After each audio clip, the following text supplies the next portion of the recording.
নমস্কার বন্ধুরা, নতুন বন্ধুদের স্বাগত এবং পুরনো বন্ধুদের ধন্যবাদ জানিয়ে শুরু করছে আজকের রেসিপি। তো আজকের রেসিপিটা হবে টাটকা রুই মাছ আর টাটকা ডাঁটা আর আলু দিয়ে একটা দুর্দান্ত স্বাদের রেসিপি হতে চলেছে বন্ধুরা।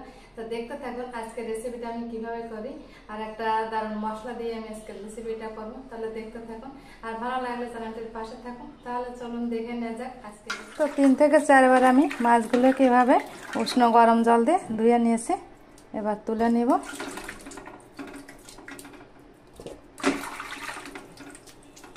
মাছগুলোকে আমি পরিষ্কার করে ধুয়ে নিয়েছি। এবার আমি মাছে লবণ হলুদ মাখিয়ে নিব। এবার কড়াইয়ে দিয়ে দিব সরিষার তেল। তো আজকের রেসিপিটা হবে সরিষার তেলে। এবার আমি লবণ হলুদ মিশিয়ে রাখা যে মাছটা মাখিয়ে নিয়েছিলাম, এই দেখুন। তো মাছটাকে আমি ভেজে নিব।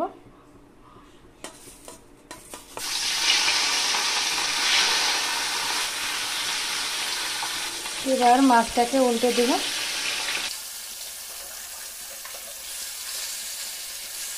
তো মাছটা ভাজা হতে হতে এদিকে আমি কিছু মশলা নিয়েছি, মশলাগুলো একবার দেখে দিব।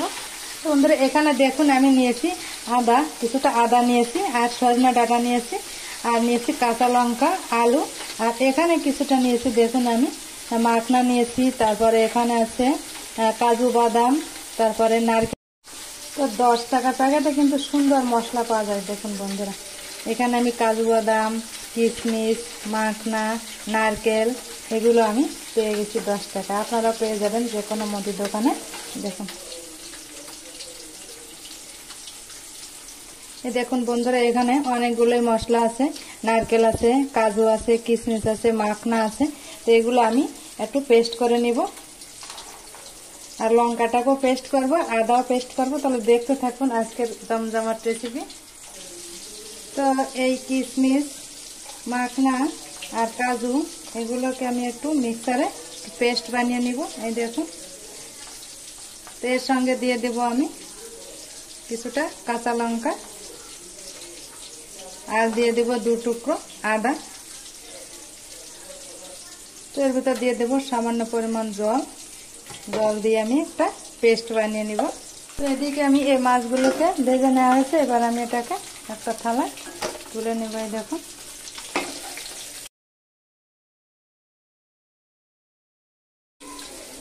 কত সুন্দর হয়েছে মশলাটাই দেখুন।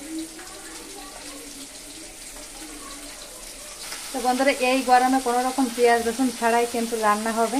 পেঁয়াজ রসুন ছাড়াই আজকে মাছের রেসিপিটা করব। দেখুন এই মশলাটা কিন্তু দারুণ একটা মশলা, পেঁয়াজ রসুনকে হার মানাবে এই মশলায়। দেখুন তো বন্ধুরা এই দেখুন এক এক করে আমি মাছগুলোকে একটু লাল লাল করে ভেজে নিয়েছি। এবার আমি মাছ ভাজার তেলে আর একটু তেল দিয়ে দিব।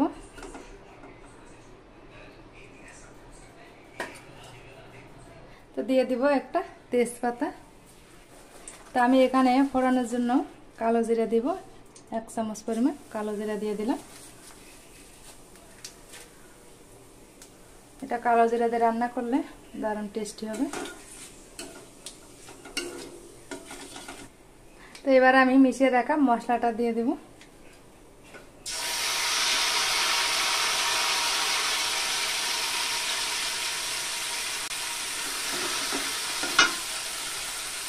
তো মশলার বাটি ধোয়া জলটা একটু দিয়ে দেব। তো এই মশলার ভিতরে আমি লবণ দিয়ে দিব। জিরা বেটে নিয়েছিলাম 1 চামচের মতন। তো আমি এই জিরা বাটাটা দিয়ে দেব।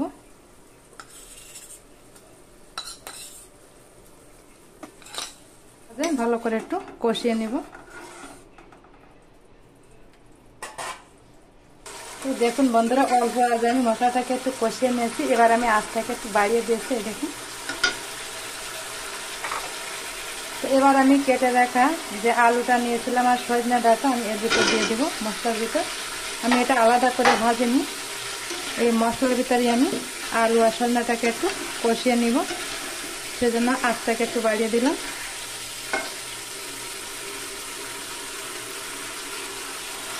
এটাকে 1-2 মিনিটের জন্য একটু ঢাকা দিয়ে দিব।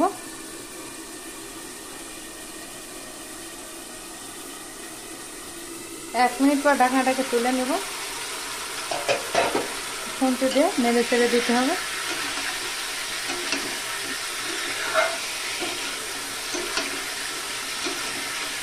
বন্ধুরা ভিডিওটির কোনো অংশ যদি ভালো লেগে থাকে প্লিজ বন্ধুরা একটা লাইক কমেন্ট শেয়ার করবেন আর আমার পাশে থাকবেন। তো সম্পূর্ণ ভিডিও দেখার অনুরোধ রইল।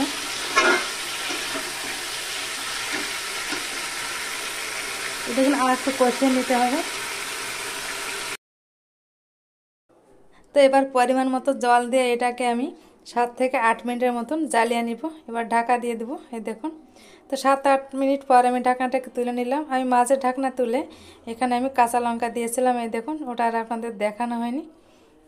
তো 7 থেকে 8 মিনিট মতন জ্বালিয়ে নিয়ে নিলাম। এই দেখুন, আলুও ভালোভাবে সেদ্ধ হয়েছে।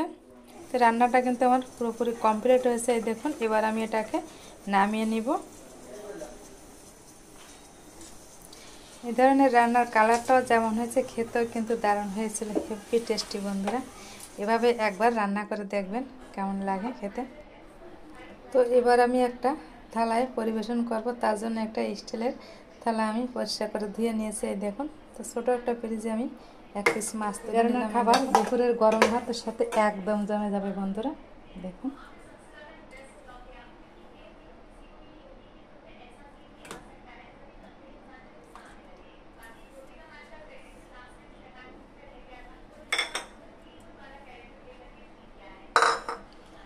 তো প্লিজ বন্ধুরা ভিডিওটি ভালো লাগলে লাইক কমেন্ট শেয়ার করবেন আর আমার রেসিপিটি কেমন হয়েছে কমেন্টে বলবেন। তো ভালো থাকবেন, সুস্থ থাকবেন। দেখা হবে অন্য কোনো নতুন ভিডিও। নমস্কার।